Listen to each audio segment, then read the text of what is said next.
the international community. How many lives more need to go before you do the needful? You know the right thing to do. It is not an experiment. It is something I've been tested, and it worked. So what are you waiting for? What are you waiting for? That's my question. People were massacred at a Kabul village, and our thoughts are with the families of the victims. See the violence debate. in Nigeria is driven by disputes over land and water, climate change, poverty, criminality, weak governance, persistent impunity, and deep-rooted religious, ethnic, and intercommunal tensions. Together, these pressures have fueled a brutal cycle of revenge, and breaking that cycle requires more than expressions of outrage. To the colleagues who rightly demand the protection of Christian communities in Nigeria, I ask to look at the actions of your global conservative allies. Last year, Trump dismantled USAID. You see, in every of these debates, you will still see some idiots. Like this woman that is speaking is just an idiot. She is just an idiot. She came to blame climate change, claimed to blame governance, and blaming Donald Trump for the Christian genocide that is going on in Nigeria today. That is how insane some people can be in the world. That people today come out in a debate in Europe and they are blaming Donald Trump for the Christian genocide that is happening. This is something that started even before Donald Trump became the president of the United States the first time.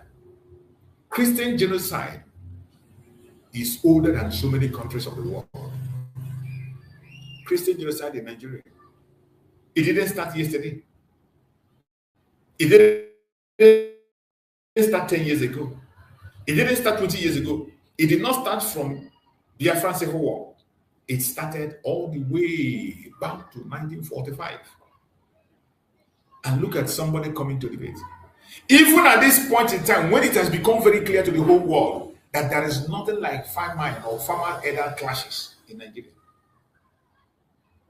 Look at MP, this idiot, still talking about clashes, talking about climate change. Climate nonsense. This is one of the rubbish they use to destroy the world and to push their wicked agenda of evil. You are blaming climate change for the terrorism in the north. What has climate change got with you taking knife to chop somebody's head off? The climate change made you to go and buy AK-47 and be in the forest. Climate change made them to go and carry AK-47 and take the land of Christians. But somebody still come and make this stupid argument. You will always find idiots like this. Why people are making good comments? You will still see idiots like this. Let's listen to nonsense she's saying. Innocent people were massacred at a Kabul village, and our thoughts are with the families of the victims. The violence in Nigeria is driven by disputes over land and water, climate change, poverty. Imagine that is due to the dispute of land and water. That the violence in Nigeria is due to dispute on land and water. Who told this woman? Some idiot will just sit back and write. You can imagine. I don't know the country where these idiots come from. This lie, blatant lie of climate change. This was what Obama used to destroy Nigeria. Climate change. The lie of the Obamas, that is what this idiot brought in a debate about Christian genocide. And end up blaming Donald Trump. Because Donald Trump does not support their climate change initiative.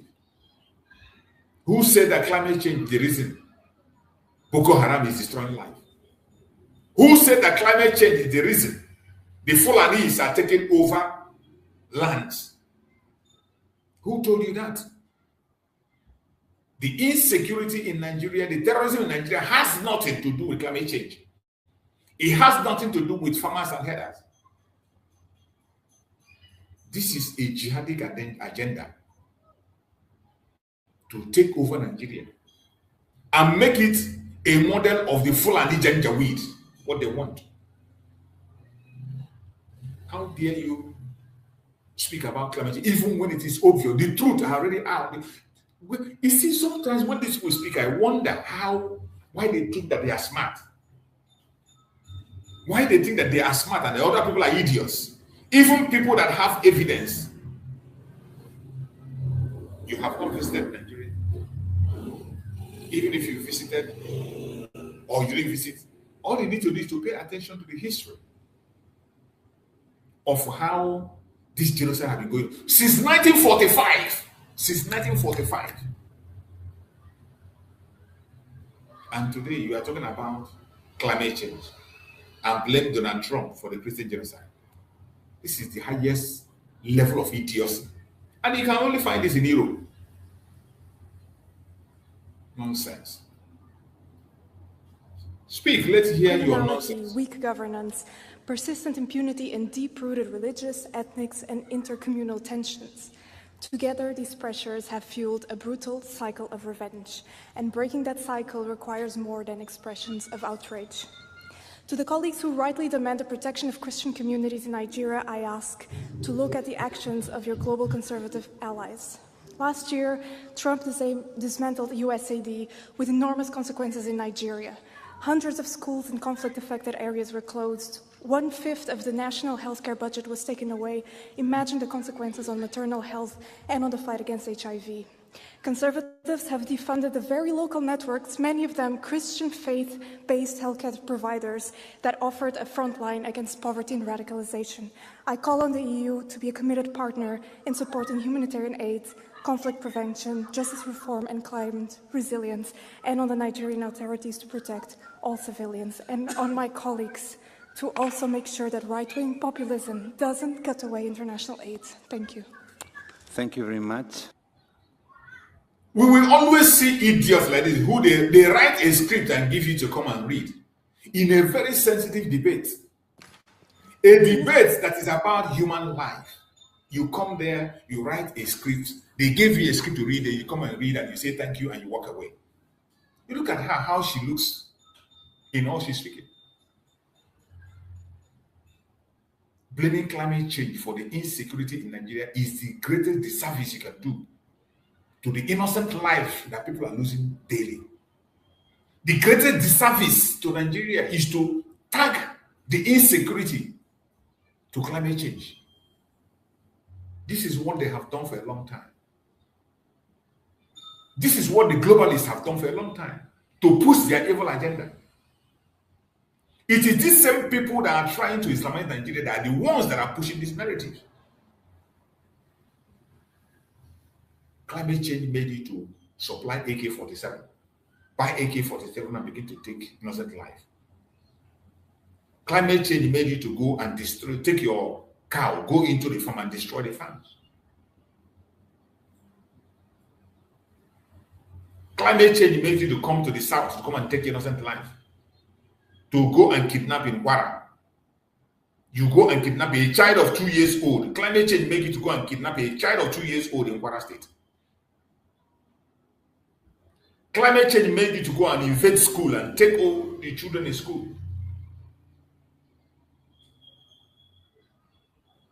Excusing terrorism. That is what that woman just did. Excusing terrorism. We know there will always be some foolish idiots like this on the planet Earth, where responsible discussions are made. And you come there to speak arrant nonsense that does not hold water. You come there to spill evil, lie from the pit of hell. And somehow you think you have done well.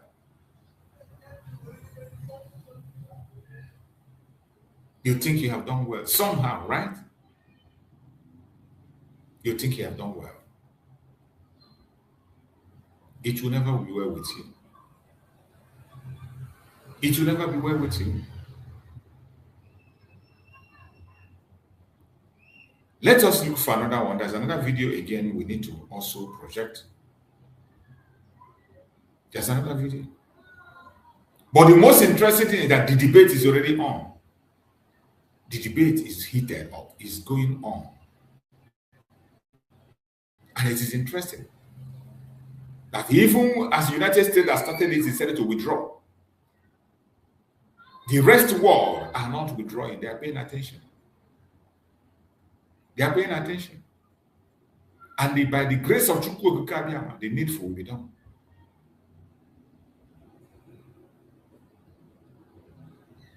The needful will be done. By the grace of Chukwu Okike, the needful will be done. We will never back down. We will never, ever back down. Every one of us, we must continue to pay attention to what is happening. And Chukwu Okike will fight this battle. Let us listen to this one. The horrific attacks in Kabel village, where innocent Christians, including their pastor, were brutally killed, is yet another tragic reminder of the escalating violence against Christians communities in Nigeria. Sadly, this is not an isolated incident. Nigeria has become one of the most dangerous places in the world to be a Christian. Across the country, Christian communities face repeated attacks by Faluni militants, Boko Haram, and other organized groups. Violence is part of a broader and deeply worrying pattern of persecution. EU must therefore strongly condemn these attacks and press on the Nigerian government to step up its fight against the armed militant groups responsible for this violence. I call on the Commission to give urgent attention to the worrying situation of Christians in Nigeria and all persecuted religious communities in Nigeria. We had a very fruitful discussion this morning with the newly appointed EU Special Envoy on Religious Freedom, Mary McGuinness, and I look forward to working with her to help Christian and other religious groups to facing persecution. Thank you very much. This is it. The Christian genocide today, the debates is on in the European Union.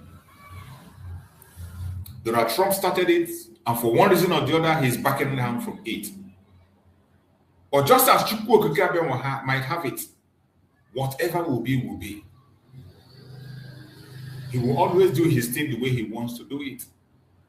As this debate is heating up, we believe that solution will come.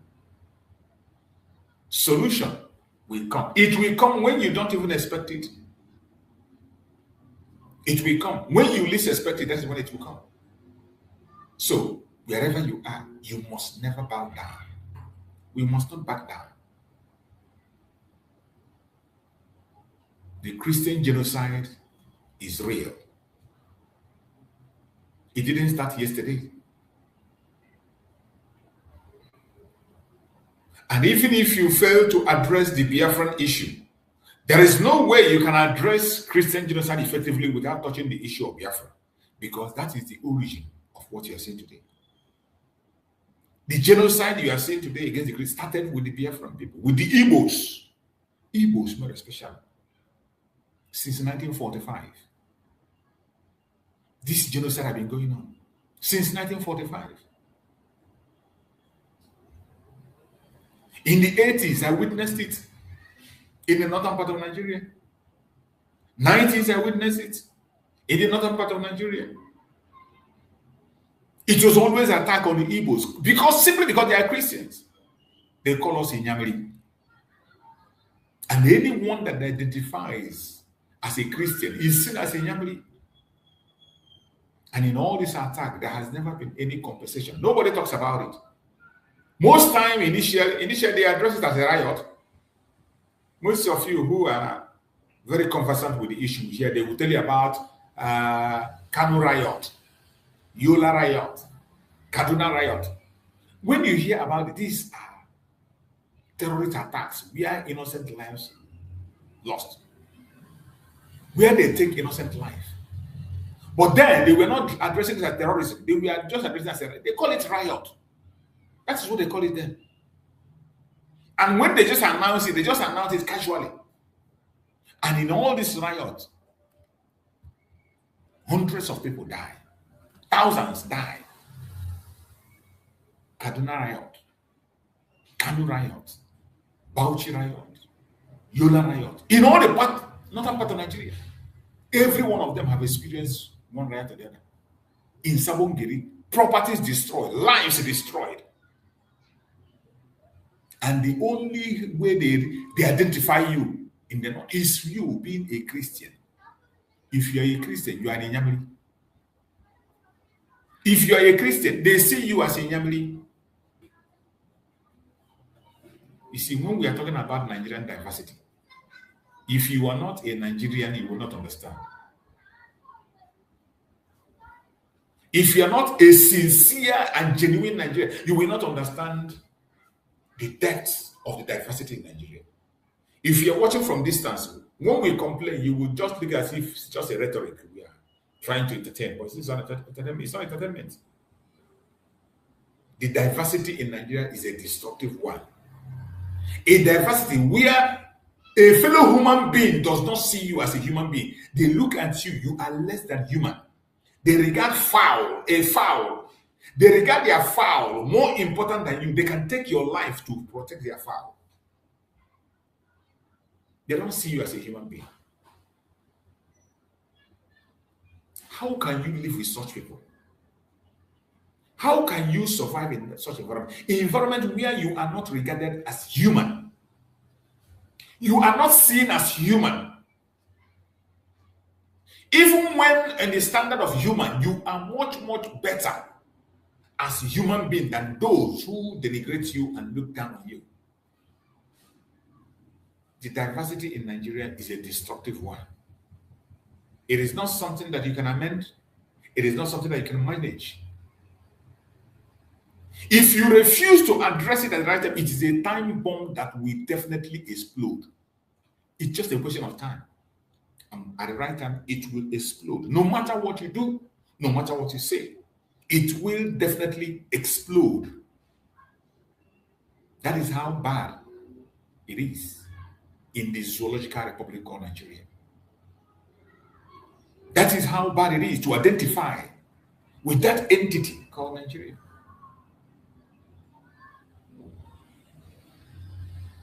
With the people you call your founding father also agree with what I'm saying. They agreed. The people today that some of you address as founding father, they agree with everything I'm saying here, that Nigeria is not one, can never be one, and cannot be redeemed. Tafawa Balewa said it in ABC. He told Nnamdi Azikiwe to his face, we are not one. We are not one. We can't be one. We are different people, completely different people. Awolowo also said the same thing and described Nigeria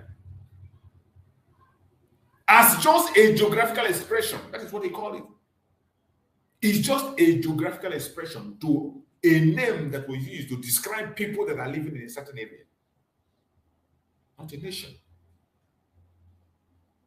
Dr. Nnamdi Azikiwe said it, that if we fail to go our separate ways peacefully, now that we have the opportunity, it is going to happen in such a chaotic way that the whole world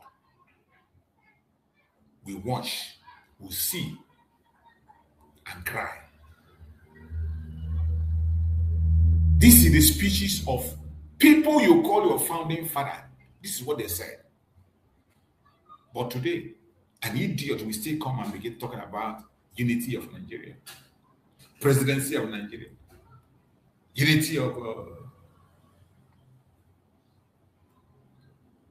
whatever in Nigeria, one Nigeria,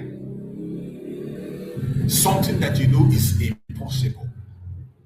There was a video I have played in one of my programs where a lawmaker was defending animals more than a human being. Defending a Fulani and said that Fulanis love their cow more than a human being. And she was vehemently defending it. That their Fulani their cow should be protected because they love their cow more than him. That they can take the life of a human being to protect their cow. And you want me to live with such people in the same country. You want me to share a country with this kind of individuals.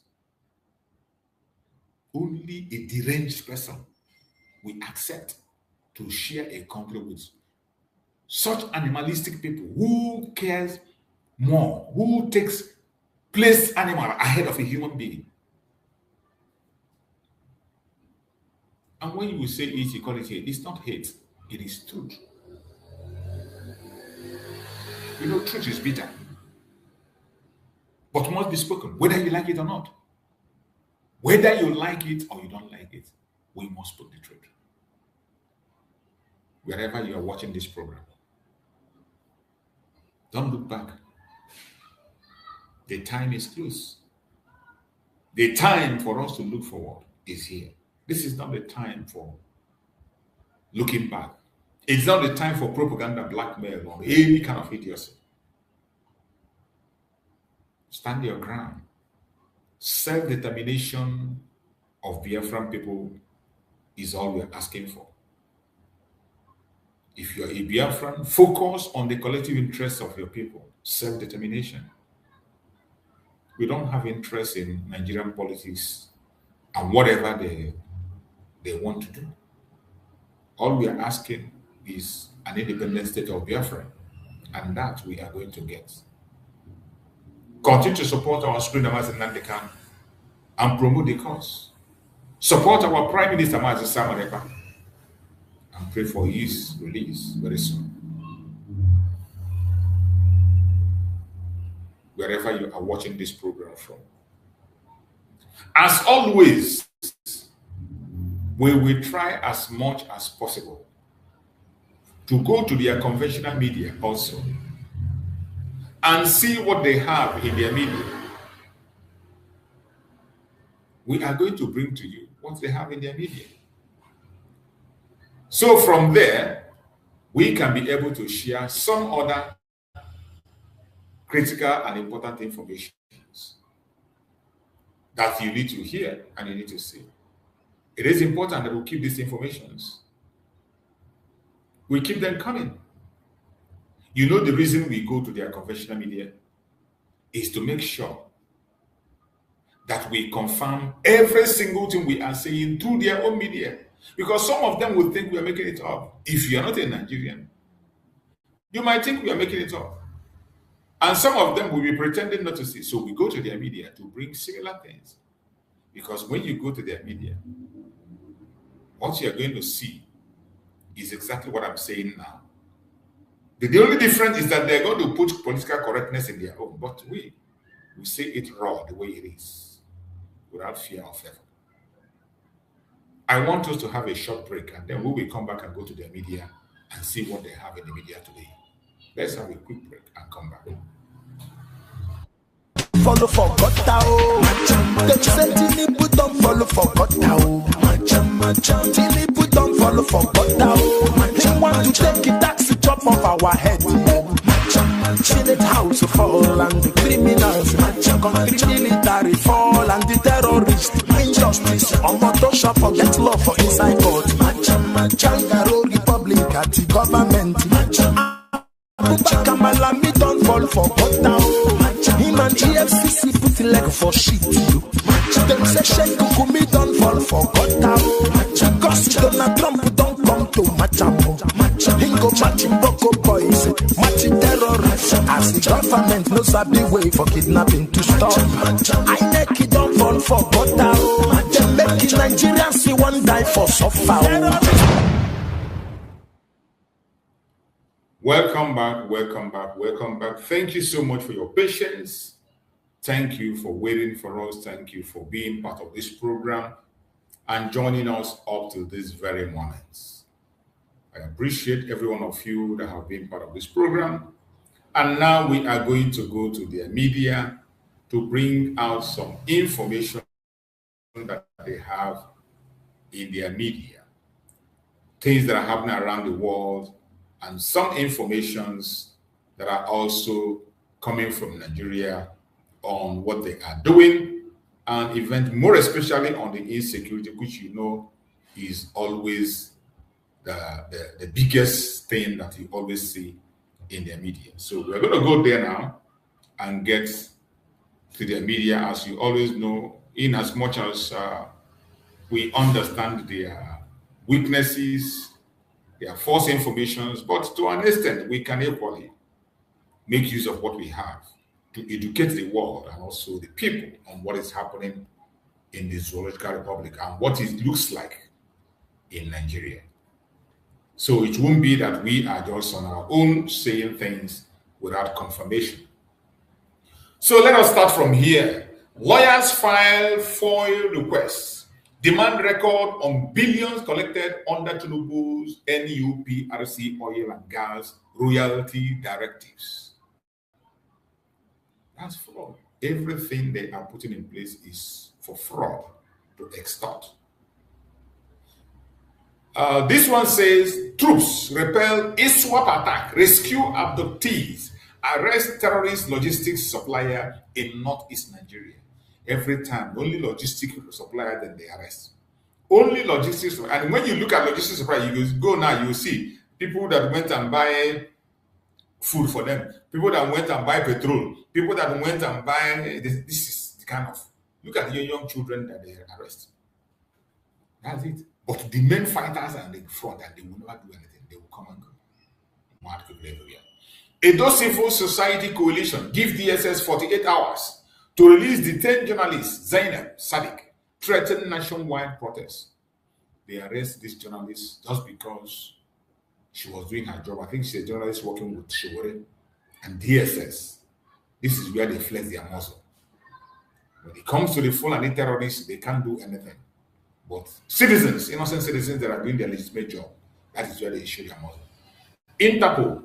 Nigeria joins Interpol anti-fraud operation across 97 countries. 5,811 suspects arrested. 293 million seized. That's it. You're joining. You are the one that created fraudsters, and you are part of the fraud. Only that your own is swept under the carpet. Showore accuses DSS DG Tosin Ajayi of orchestrating court attack, judicial manipulation, journalist arrest. That is what they do. They did it against Mazi Nnamdi, and they are doing it against Showore again. We know them. Once you are fighting a cause in Nigeria, a genuine cause, they will come after you. And that is the easiest way to know those who are genuine. When they come after you regularly in that manner, you know that what you are doing is getting them. Mazi Nnamdi said it that when you are doing anything and Nigerian government is not attacking you, it means you are not having effect. When you are doing something and Nigeria is applauding you, Nigerians and Nigerians are applauding you, forget you are lost. You are lost. Just have a change of way. Court declare EFCC raid in Nigerian comedian Song's home unlawful. Award 2 million in damages. That is what they do. EFCC, the innocent people is what they focus on. Young men and women, to arrest them is what they, but look at fraud going in right, left, and center in the government. Fraud. Moving money from right, left, and center. Nobody is doing anything. But when it comes to individuals, before you know it, before you say Jack, they go and arrest the person. Mad people. Iran warned US of consequence after fresh Trump ordered airstrike. Says Strait of Hormuz will open only on our terms. Mad people. You haven't seen nothing yet. You haven't seen nothing yet. We're at the flex muscle. We'll see how it will end. You see this one. Look at how they are beating a matured man. A matured man. Delta Community Chairman flogged citizen for criticizing abandoned NDDC road project because he criticized ordinary community leader for abandoning road. They put him on the ground and they flog him. That is what Nigeria is. Ordinary community leader, look at how they are brutalizing somebody. Because he criticized them, because he criticized the community leader.